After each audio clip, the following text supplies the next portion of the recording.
Wow, काय मस्त पाणीपुरीचं तिखट पाणी मी तुमच्याकरता घेऊन आलेली आहे रेसिपी आपल्या सोनाज रेसिपी किचनमध्ये. तर बघू शकता मस्त काय भारी कलर आलेला आहे.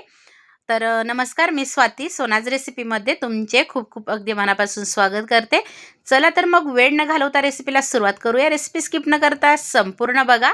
तर बघा, असा मस्त मी काल शॉर्ट व्हिडिओ टाकलेला आहे. मला असं वाटलं मस्त छान व्हिडिओ काढावं, कारण आपल्या दारी जी पण फुलं येतात काही, असं आता पुदिना निघाला तर एक आनंद वेगळाच असतो.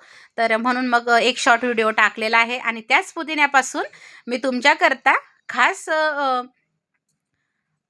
तिखट पाणीपुरीचं रेसिपी घेऊन आलेली आहे. तर असं बाहेर आता पाणीपुरीचं तिखट पाणी पण मिळतं, पण तसं रेडीमेड घेण्यापेक्षा आपण घरच्या घरी जर ताजं फ्रेश पाणीपुरीचं पाणी बनवलं तर खूप छान असतं, म्हणजे आपल्याकरता पण छान असतं.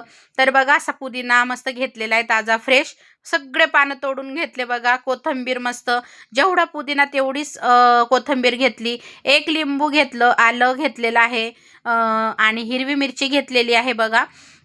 तर थोडंसं पाणी मी जास्त बनवणार आहे, म्हणून मग मी घेतलेली आहे एक 5 ते 6. तुम्हाला कमी करायची तर कमी करू शकतात. आणि आलं घेतलेलं आहे थोडंसं. तर बघा, आलं आणि हिरवी मिरची आधी मी मिक्सरला फिरवून घेतलं.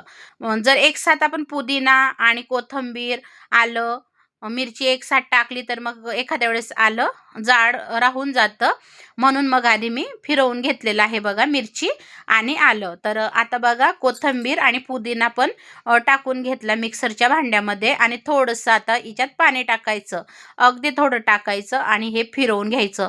अगदी बारीक पेस्ट करून घ्यायची याची. आता बघा, मी खूप छान अशी बारीक पेस्ट करून घेतलेली आहे आणि एका भांड्यामध्ये टाकून घेतलेलं आहे. त्याच्यामध्ये पाणी टाकायचं आणि घरच्या घरी मस्त फ्रेश ताजं ताजं असं तिखट पाणीपुरीचं आपण बनवू शकतो.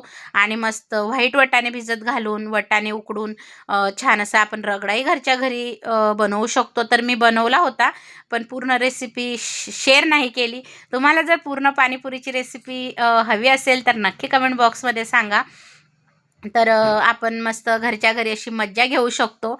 तर बघा, मी आधी काळं मीठ टाकलं, 1 ते 2 चम्मच, छोटा चम्मच. त्यानंतर साधं मीठ टाकलं 1 ते 1.5 चम्मच. आता बघा, एक लिंबू आहे, त्याच्या बिया काढून घेतल्या आणि आता लिंबाचा रस पण टाकणार आहे. तर तुम्ही माझ्या पद्धतीने नक्की हे पाणीपुरीचं पाणी बनवून बघा. तुम्हाला सांगते, आवडल्याशिवाय राहणार नाही, इतकी भन्नाट चव येते पाण्याला. कारण मी खूप वर्षापासून या प्रकारेच पाणी बनवते. तर बघा, आता लिंबू पण मस्त पिळून घेतलेला आहे आणि मस्त असा ताजा पुदिना असला तर कलर पण छान येतो. आता इथं मी 2 जलजिरा घेतलेले आहे. मी चाट मसाला वगैरे काही वापरणार नाही, जिरा पूडसुद्धा वापरणार नाही आहे. जर तुम्हाला चाट मसाला वापरायचा तुम्ही वापरू शकतात. तर मी अशी जलजिराच वापरते. तर 2 बघा, जलजिराच्या पुड्या मी अशा टाकून घेतलेल्या आहे पाण्यामध्ये. आणि जर पाणी तुम्ही थोडंसं लवकर बनवून ठेवलं, संध्याकाळी पाणीपुरी बनवायची आणि लवकर जर बनवून ठेवलं तर खूप छान मुरतं आणि टेस्टी लागतात बरं का हे पाणी मैत्रिणींनो. आता जलजिरा टाकून घेतली आणि मस्त हलवून घेत आहे आणि तुम्ही बघू शकता काय भारी कलर आलेला आहे. मस्त असं प्यायला पण असं भन्नाट लागतं ना हे पाणी, एकच नंबर. तर मी रगडा पण बनवला होता आणि मस्त असं घरच्याच घरीच पाणीपुरीचा बेत तयार केला होता बघा मी.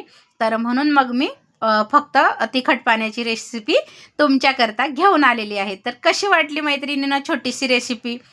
जर आवडली असेल पाणीपुरीचं तिखट पाणी रेसिपी तर मोठ्या मनाने मोठ्या प्रेमाने लाईक, शेअर, सबस्क्राईब करायला विसरू नका आणि हो, हाईप डन करायला पण विसरू नका. आणि रेसिपी शेअर करा. कशी वाटली साधी सोपी रेसिपी कमेंटमध्ये सांगायला विसरू नका मैत्रिणींनो. तुम्ही छान छान कमेंट करता, खरोखर वाचून खूप आनंद होतो. असंच प्रेम सपोर्ट कायम सोनाज रेसिपीवर राहू द्या. रेसिपी शेअर करा तुमच्या मित्रमैत्रिणींमध्ये. तुम्ही रेसिपी पूर्ण बघतात, प्रेमाने बघतात, त्याबद्दल मी हृदयातून तुमचे आभारी आहे. तर बघा, असं मस्त ताजं ताजं फ्रेश पाणी आपण जर घरी बनवलं तर आपल्या मुलांकरता पण छान असतं. आणि मस्त बघा, छान झालेलं आहे पाणी. रेसिपी बघितल्याबद्दल धन्यवाद. श्री स्वामी समर्थ.